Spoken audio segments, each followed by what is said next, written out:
Khamenei शासन का सफाया, लंबे युद्ध को तैयार ट्रंप।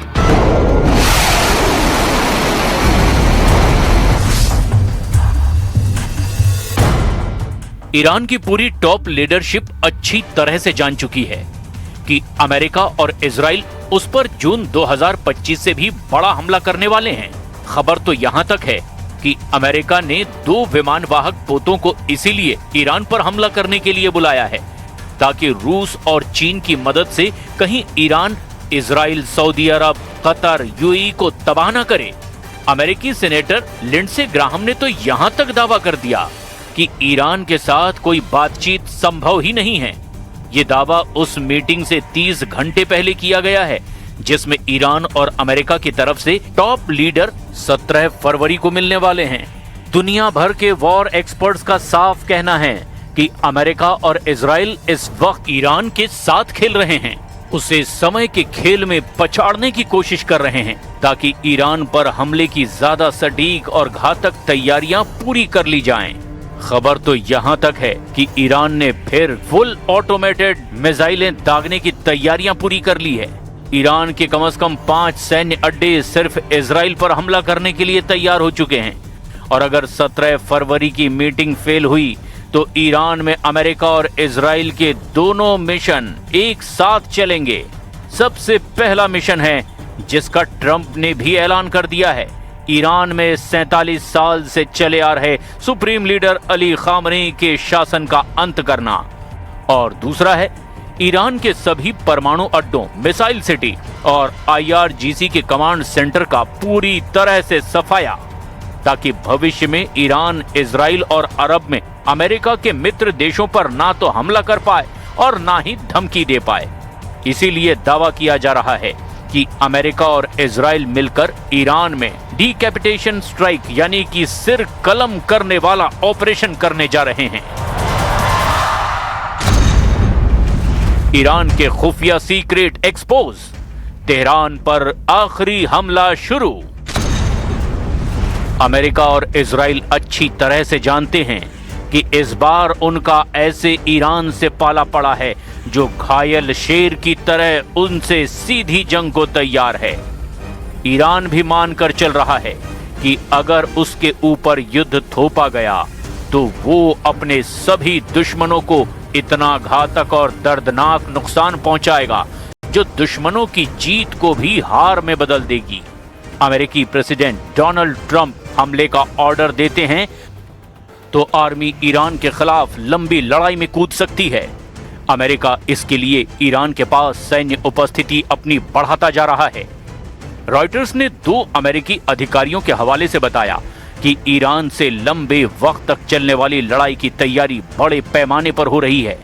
दोनों अफसरों ने दावा किया कि इस दफा लड़ाई दोनों देशों के बीच पहले से ज्यादा गंभीर हो सकती है। ये बीते साल जून की तरह नहीं होगी जब अमेरिका ने इजराइल के पक्ष में आते हुए ईरान में रात को हवाई हमले किए थे। इस दफा दोनों देशों में एक लंबी लड़ाई हो सकती है। लेकिन इस बीच सवाल ये उठता है कि जब ईरान और अमेरिका बातचीत कर रहे हैं तो फिर युद्ध की इतनी विनाशक तैयारियां आखिर क्यों? इसका सीधा जवाब है, ओमान में हुई वार्ता में ईरान ने अमेरिका से 2 टूक कह दिया है कि ईरान अपने मिसाइल प्रोग्राम पर कोई समझौता नहीं करेगा। दूसरी वजह यह है कि जिनेवा में होने वाली 17 फरवरी की मीटिंग से पहले ही ईरान और अमेरिका ने एक दूसरे को तबाह करने का ऐलान कर दिया है। यानी कि इस वक्त हकीकत में बातचीत करना सिर्फ दिखावा है। वास्तव में अमेरिका ईरान की टॉप लीडरशिप अली खामनेई के शासन का सफाया करने का मन बना चुका है। अब आप इसे भी अच्छी तरह से समझ लीजिए।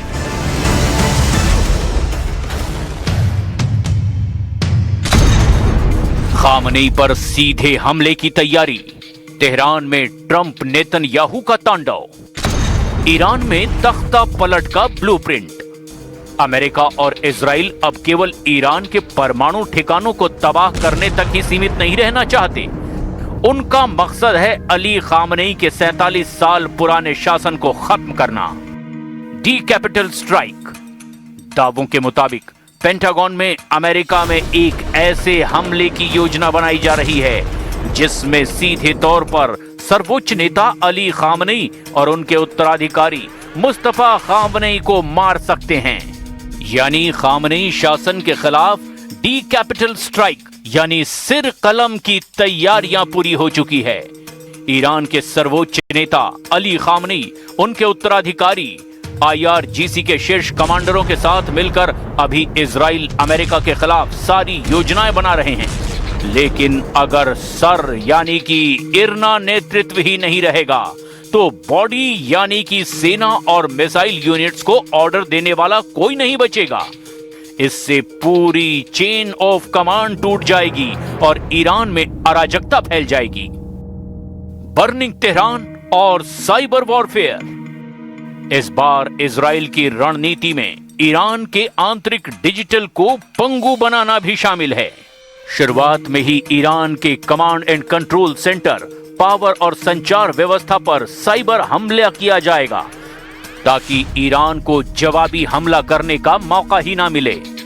ईरान में जारी नागरिक विरोध प्रदर्शनों को देखते हुए इजराइल के सैन्य दबाव के माध्यम से शासन को अंदर से अस्थिर किया जा रहा है। हमले को तैयार aircraft carrier USS Gerald R. Ford को कैरेबियन से मिडिल ईस्ट भेजा गया, जहां वो USS अब्राहम लिंकन के साथ शामिल होने जा रहा है। यहां संकेत हैं कि अमेरिका किसी भी वक्त हमले का गो सिग्नल दे सकता है। लंबा युद्ध करेंगे ट्रंप। अमेरिकी प्रशासन ने ईरान के साथ एक लंबे युद्ध की तैयारियां पूरी कर ली है। खुफिया रिपोर्ट के मुताबिक यह हमला केवल एक दिन का नहीं बल्कि कई चरणों में होता रहेगा।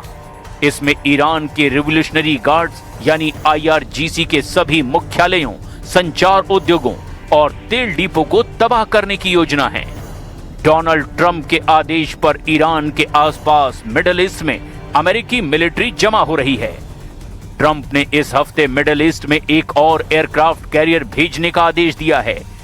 इसमें हजारों सैनिकों के साथ साथ fighter aircraft, guided missile, destroyer और दूसरे फायर पावर शामिल हैं जो हमले और बचाव में सक्षम हैं। इजराइल की अकेले कार्रवाई की धमकी। प्रधानमंत्री नेतन्याहू ने अमेरिकी राष्ट्रपति के साथ 11 फरवरी की बैठक में साफ कर दिया कि अगर परमाणु वार्ता से ईरान के बैलिस्टिक मिसाइल कार्यक्रम पर लगाम नहीं लगा तो फिर इजराइल ऑपरेशन फिनिश लॉन्च कर देगा।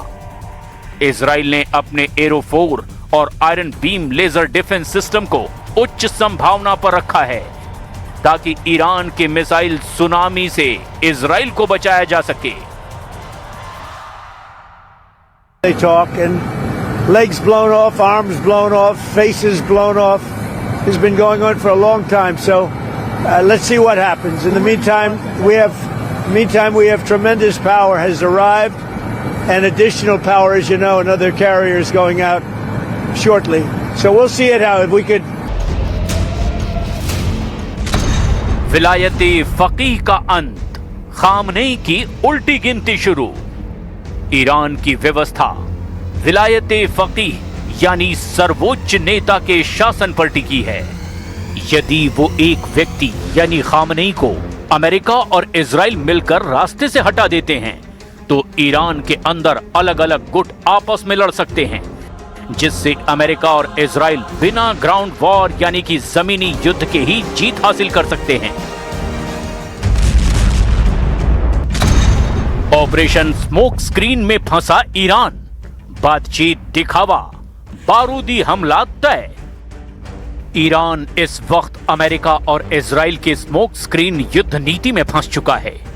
यानी जब कोई देश अपनी वास्तविक खतरनाक योजना को दिखाकर किसी दूसरी रणनीति से दुश्मन पर हमला करता है, यानी युद्ध करने वाला दोहरा चरित्र, जिसे स्मोक स्क्रीन कह सकते हैं।